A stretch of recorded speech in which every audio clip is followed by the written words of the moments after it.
शतशतयोजन शरधिनियोजन शरपरिलङ्घन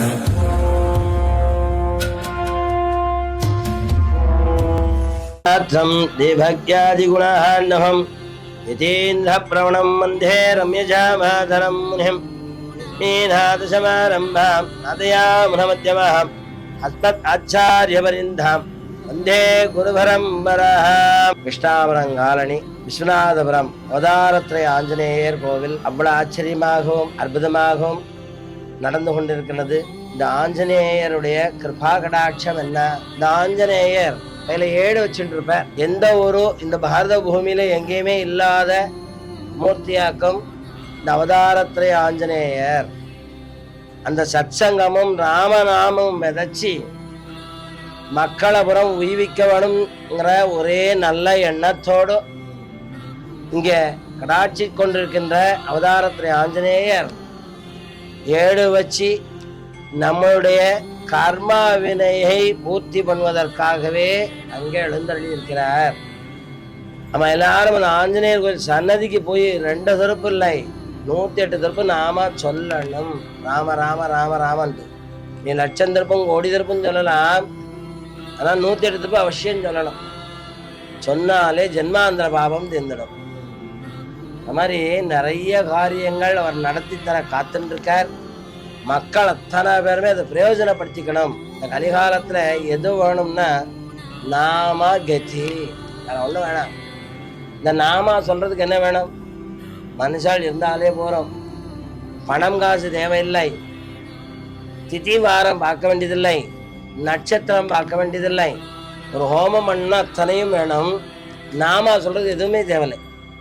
அதனால அனைத்து மக்களுமே நம்ம காரியங்கள் பூர்த்தி ஆகணும் நினைத்தால் இந்த அவதாரத்திலே ஆஞ்சநேயர் சன்னதிக்கு வந்து ராம நாமத்தை எழுதி ஜபம். எப்படின்னாக்கா இந்த நாம ஜபம் அப்படியே பிரதிஷ்டை பண்றோம். இந்த கோவிலில் மற்ற கோவிலில் மாதிரிலாம் இல்லை, கோடி ஜபம் நடந்துட்டே இருக்கு. நீங்க எழுதி கொடுக்குற அத்தனை நாமாவும் அங்கே பிரதிஷ்டை ஆயிடும், இல்லை பலன் கோடி பெறும். ஆகையினால அனைத்து பக்தாளுமே நாமா எழுதி நம்முடைய ஜென்மாவினுடைய கர்மாவை பூர்த்தி செய்வதற்காக அவதாரத்திரை ஆஞ்சநேயர் கோவில் பெரியவா பிரதிஷ்டை பண்ணியிருக்கா. அவருடைய கிருபையினாலே இவா பிரதிஷ்டை பண்ணியிருக்கா இல்லை, அவருடைய கிருபையினாலே. அதனால எல்லாருமா இது பிரயோஜனப்படுத்திண்டோ சன்னதிக்கு எல்லாரும் வரணும்.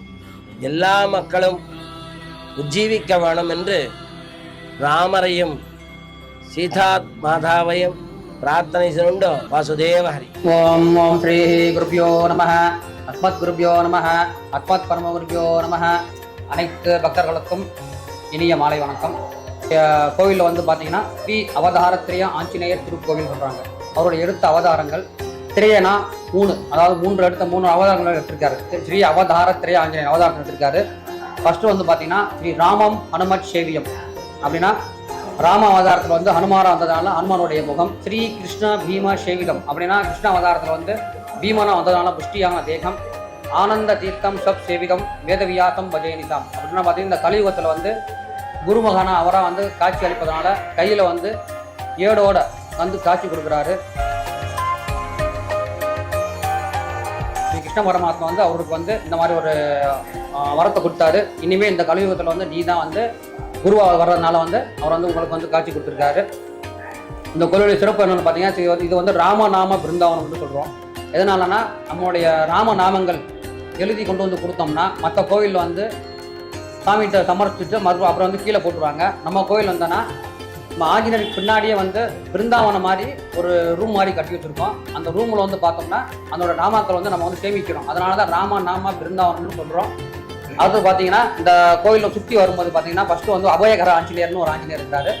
பயத்தை போக்கக்கூடிய ஒரு ஆஞ்சநேயர்னு சொல்கிறாங்க, அபயகர ஆஞ்சநேயர். அதில் ஸ்ரீ கற்பக மகாகணபதி ராகு கேதுவோட காட்சி கொடுக்குறாங்க. ஆஞ்சநேயர் பார்த்தீங்கன்னா எந்தோகரத்திரிய ஆஞ்சநேயர்.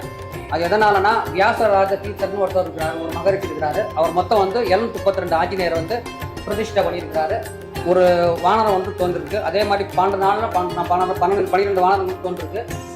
அது பார்த்தோம்னா ஒரு ஸ்பாட்டில் ஜம்ப் பண்ணியிருக்கு. அது என்னன்னு தெரியாமல் இருக்கும்போது அவர் தியானத்தில் ஒரு ஆஞ்சநேயர் ஒரு வானரம் இந்த மாதிரி எந்திரத்தை வரைஞ்சு எனக்கு இந்த மாதிரி பிரதிஷ்டை பண்ணு சொல்லியிருக்காரு. அதனால வந்து இந்த இடத்துல வந்து இதே மாதிரி எந்திரத்தில் மாதிரி ஒரு ஆஞ்சநேயர் வந்து பிரதிஷ்டை பண்ணியிருக்காரு. வியாச தீர்த்தர் வந்து அது வந்து 12 நாளைக்கு 12 வாரம் வந்ததுனால 12 வாரங்கள் வரிசையாக இருக்குது. அதே மாதிரி வந்து எனக்கு கட்டுப்பட்டது எதுவுமே இல்லைன்றதாலே தன்னுடைய வாழை வந்து குடிச்சிக்கிற மாதிரி வந்து ஒரு காட்சி அளிக்குது. இந்த ஆஞ்சநேயர் வந்து கர்நாடகா வந்து ஹம்பி என்ற ஊரில் வந்து இந்த ஆஞ்சநேயர் இருக்குது. பிருந்தாவனமான இது வந்து நவ பிருந்தாவனம் இந்த கோவில். இந்த கோவில் வந்து பார்த்தீங்கன்னா 9 மகரிஷிகள், வியாசராஜ தீர்த்தர் உட்பட மொத்தம் 9 மகரிஷிகள் வந்து ஒரே இடத்துல ஜீவசமாதியாக இருக்காங்க. அதனால இதுக்கு பேர் வந்து நவ பிருந்தாவனம் சொல்றாங்க. கர்நாடகாவில் வந்து ஸ்ரீ ராகவேந்திரா கோவிலுக்கு முன்னாடி இருந்த கோவில் இருக்கு. நம்ம அங்கே போனோம்னா தரிசிச்சுட்டு வரலாம். அந்த ஆஞ்சநேயர் தான் நம்ம ஆஞ்சநேயர் பிரதிஷ்டை பண்ணியிருக்கோம். அதே மாதிரி தான் இங்கேயும் காட்சி அளிக்கிறாரு. அந்த ஆஞ்சநேயர் வந்து பேக்கில் முதுகலை பார்த்தீங்கன்னா நரசிம்மர் வந்து இருக்கிறாரு.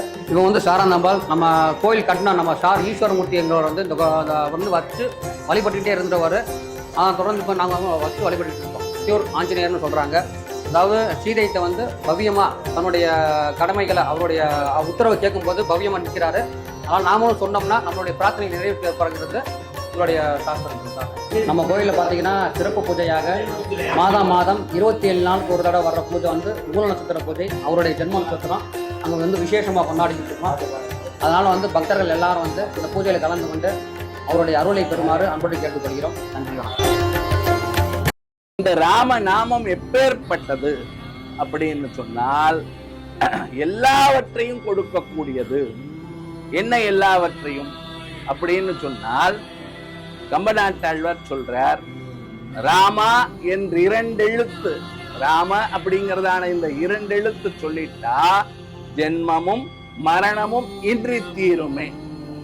மரணங்கள் போயிடும், நமக்கு ஏற்பட்டதான கஷ்ட நஷ்டங்கள் எல்லாம் போயிடும். இந்த பிறப்பிலேயே நமக்கு என்னென்ன வேணுமோ அத்தனையும் கிடைச்சிடும். ஆகையினாலே ராம அப்படிங்கிறதான திருநாமத்தை சொல்லணும் அப்படின்னு சாதிச்சிருக்கார். ஆக இந்த 2 எழுத்தை சொல்லுவதனாலே, ராம நாமத்தை சொல்லுவதனாலே நமக்கு எல்லாம் கிடைக்கும்ங்கிறது தெரிகிறது. இந்த ராமநாமம் எங்க சொல்லப்படுகிறதோ அங்கே ஆஞ்சநேய சுவாமி நித்தியவாசம் பண்ணுகிறார்.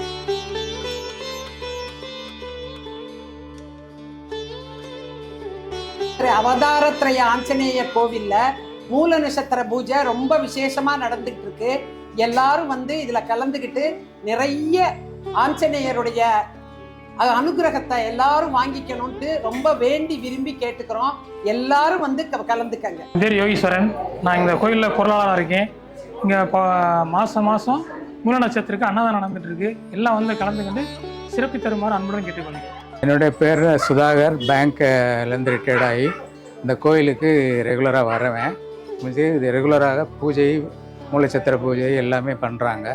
பண்ணிகிட்டு இருக்கும்போது இங்கே என்ன காரியங்கள் கேட்டாலும் கிடைக்கிற மாதிரி ஒரு நம்பிக்கை நடந்து கொண்டே தான் இருக்கிறது.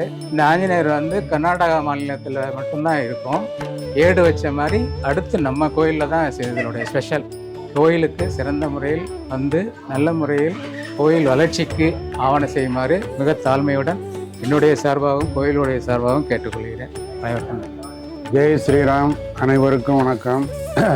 ஸ்ரீ அவதாரத்திய ஆஞ்சநேயர் திருக்கோவில், மதுரை கிருஷ்ணாபுரம் காலனி.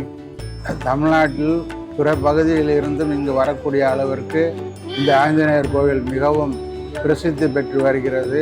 மற்றும் பிற விசேஷங்களுக்கும் இங்கு அனுமதி அளிக்கப்படுகிறது. பக்தோடிகள் அனைவரும் ஆஞ்சநேயரின் அருள் பெற்று உய்ய வேண்டுமாகிய அனைவரின் சார்பாக கேட்டுக்கொள்கிறேன். நன்றி, வணக்கம். இடி வர்றதுக்கு காரணமே, நான் ஒரு ஆஞ்சநேயர் பக்தன் தான்.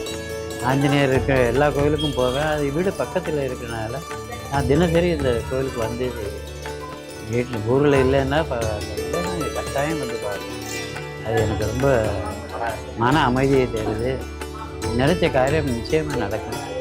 அந்த நம்பிக்கை எனக்கு. அதனால்